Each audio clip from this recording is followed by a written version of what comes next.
Hi everybody, all my followers, welcome to another video.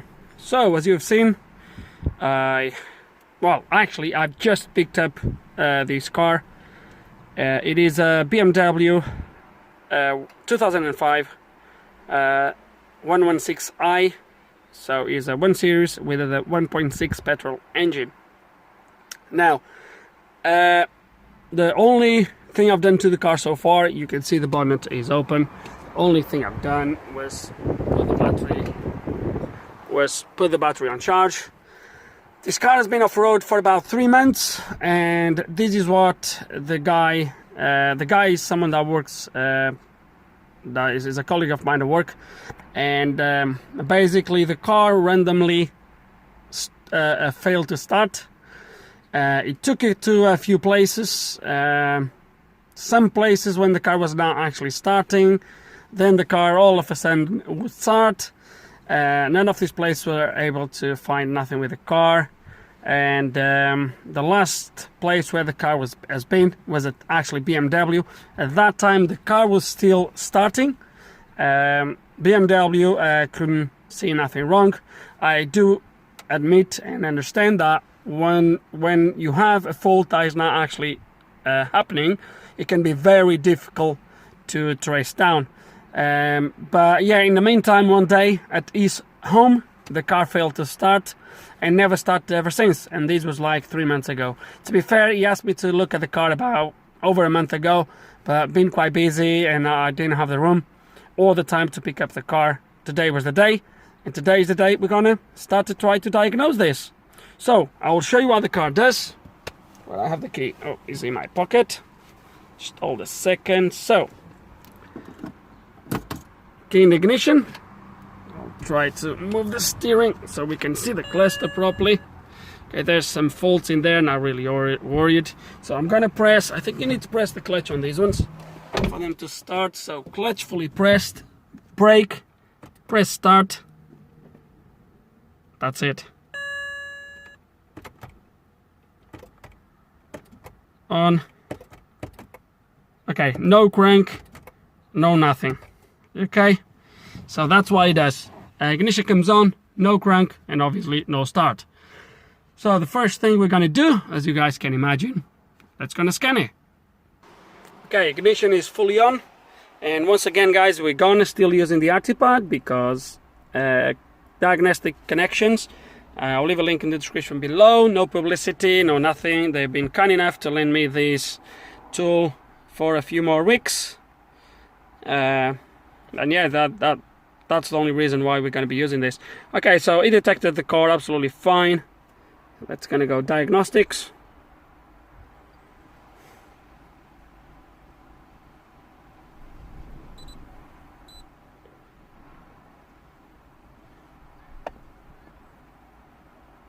Okay, detected the car absolutely fine.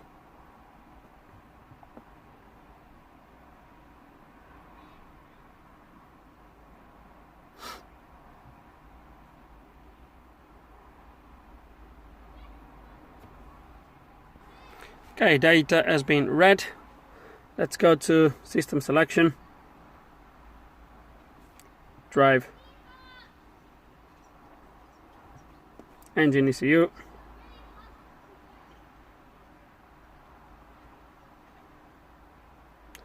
Okay, so we detected the ECU absolutely fine. It's going to read the faults. No fault codes. That's interesting. Okay.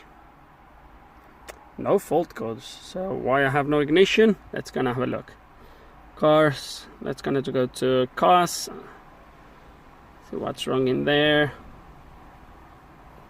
Could probably just do with a full scan. Engine starter. Starter operation. Current. Okay, so that will tell us something, maybe. So cars, engine starter operation.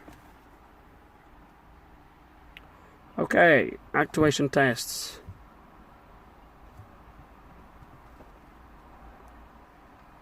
Okay, so there's nothing here for that. Okay, so Okay, so I think my fault is gonna be there. Remote control.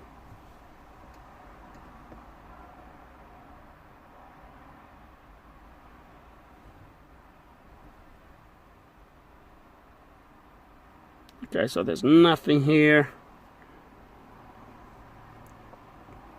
On the cars, actuation tests, special functions, there's nothing here. Disable naval keys, cars reset. Reset starter interlock.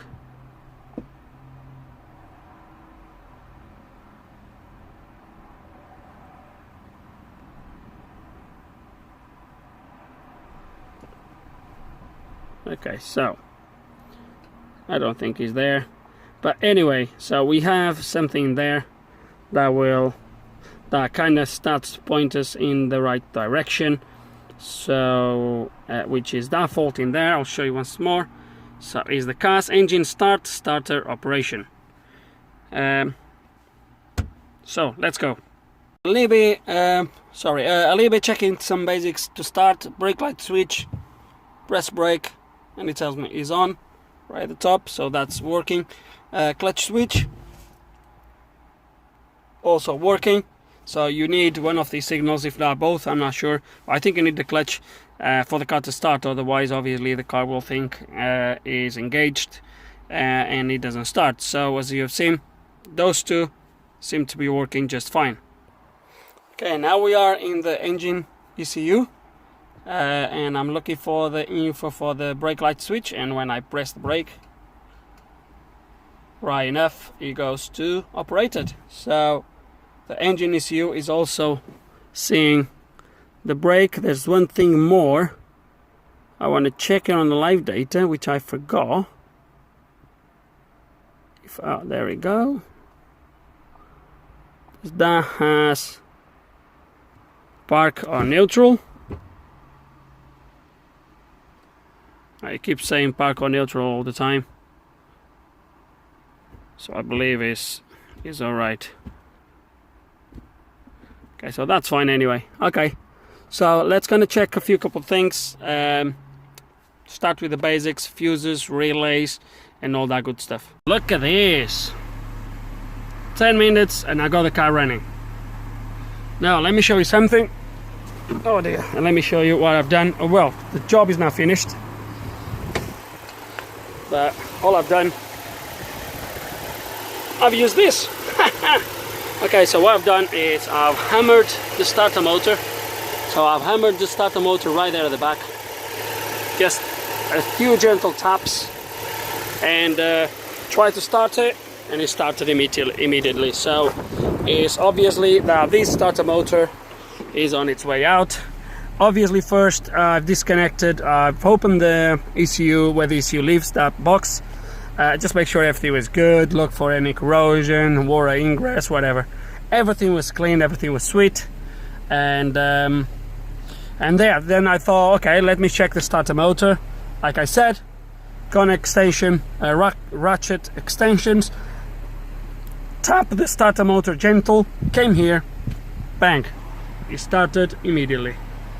So I think the process now, guys, is going to be replace the starter motor, I guess. There's no point. Most likely we'll start again. Let me see if it starts again. Okay, turn it off. Let me start it again. There we go. It started fine. But definitely it's going to need a starter motor because it's just going to fail again. So that's it. I think I'm just going to ring the guy, let him know. And if he tells me to go ahead, I will take you through on how to replace the starter motor. Okay, so green light to go ahead. So I will show you how to get to the starter motor on this. Not rocket science, not too difficult to be honest. But yeah, let's go. So the starter motor lives underneath the intake manifold. So there is a little bit of vacuum pipes to pull these away. Then we'll have to take the intake box, probably take in there to give a little bit more room. Remove the intake manifold, so you have a few bolts around. And yeah, that's how it's done. There's a little bit of bracket screws everywhere. but I'm sure you guys can figure out how this is done as well, but I'll try to take you through as much as possible, okay?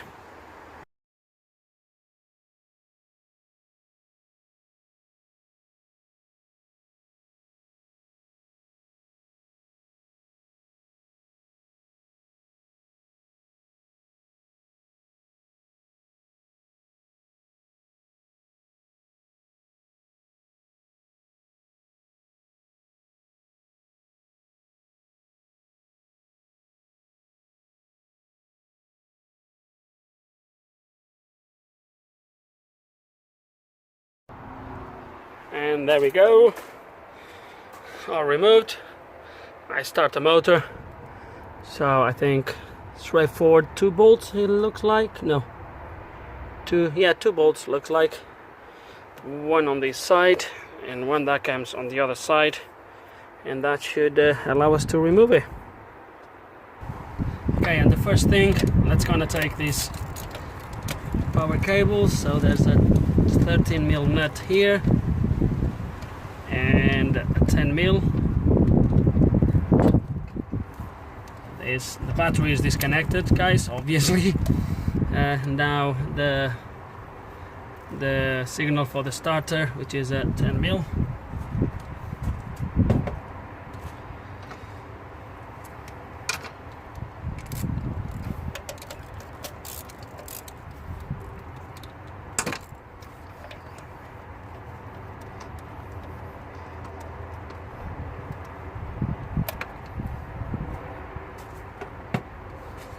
Okay, so that's done, and now guys we have the bolts. Like I said, 1 bolt here, then 1 here at the back, and they look like E14s maybe. Have a look.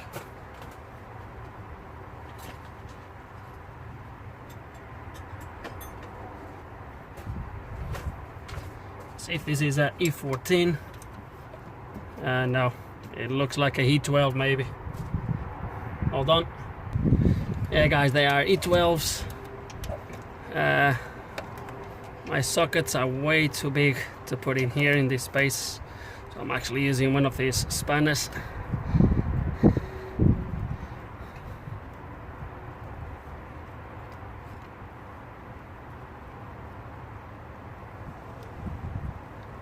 Okay.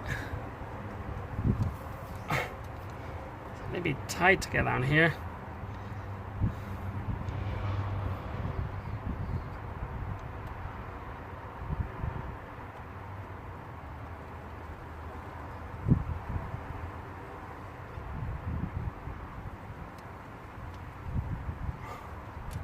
Okay, that one is out.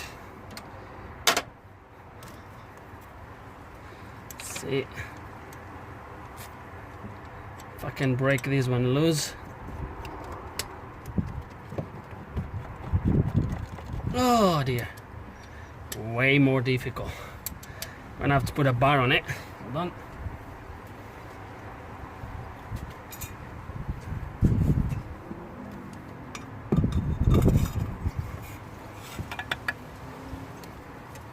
Just hope I don't break the tool. No, there we go. Just loose. There we go. I need to buy some short sockets. My sockets are long sockets. They are too long to fit here with the ratchet in place. So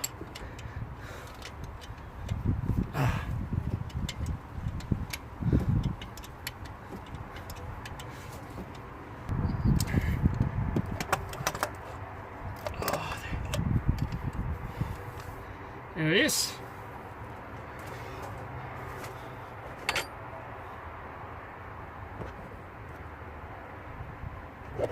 Oops. There he is, guys. Starter motor removed. All we need to do now is, I could open these myself and try to refurbish. I don't have the brushes for these. Would have to buy the brushes, etc, etc. I think I mentioned in the past, there is a place just around the corner. They refurbish these really cheap. Alternators, starter motors, all that sort of stuff. Today is Saturday, so there's nothing I can do. They are closed. But Monday I will drop these in there. They should get it refurbished, unless The owner wants a new one. I haven't spoke with him yet. He only told me to go ahead to remove it, so I'll get in touch. Maybe that he wants a new one. Okay, so rang the owner of the car, and spank brandy new. So it's not a BMW one, it's an aftermarket, but yeah, 99 quid. I think it's 1 year warranty, so let's gonna put it back on, or shall I say let's fit this one in.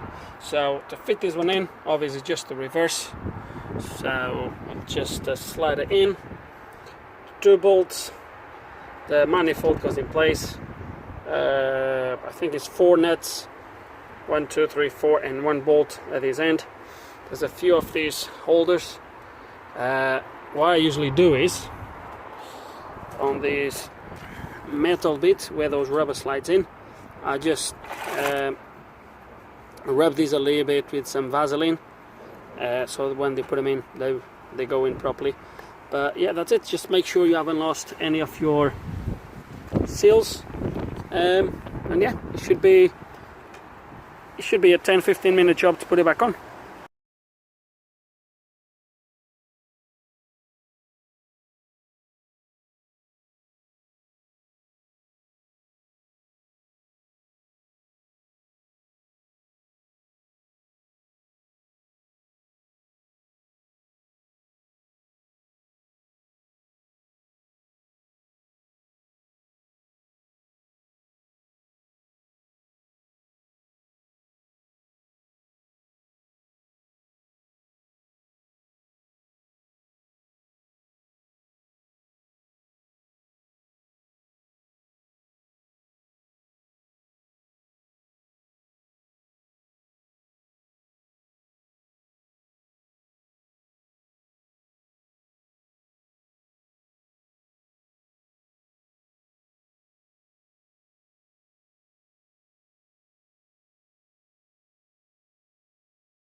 Guys, the torque settings here is 15 Newton meters. Okay.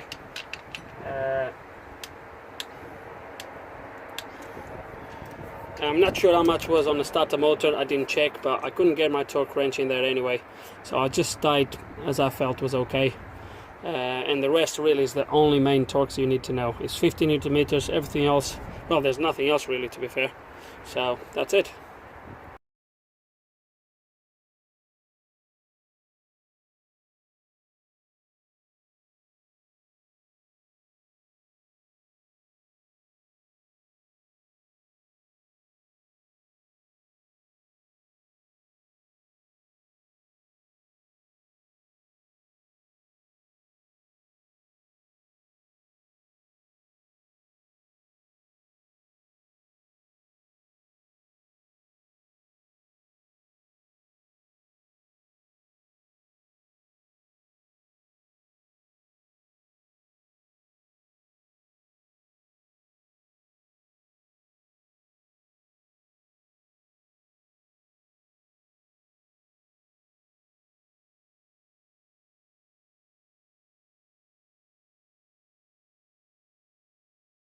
Then I think I'm gonna stop here now, connect the battery and start the car, make sure it starts, and yeah, let's do it.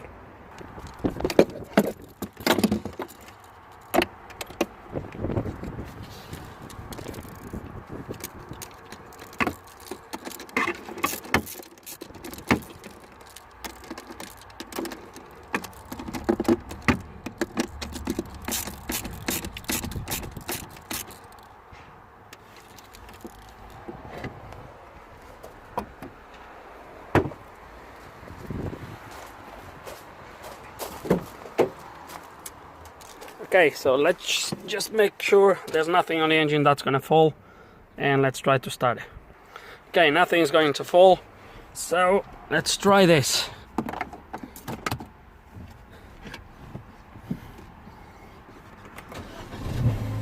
Oh, lovely. First time.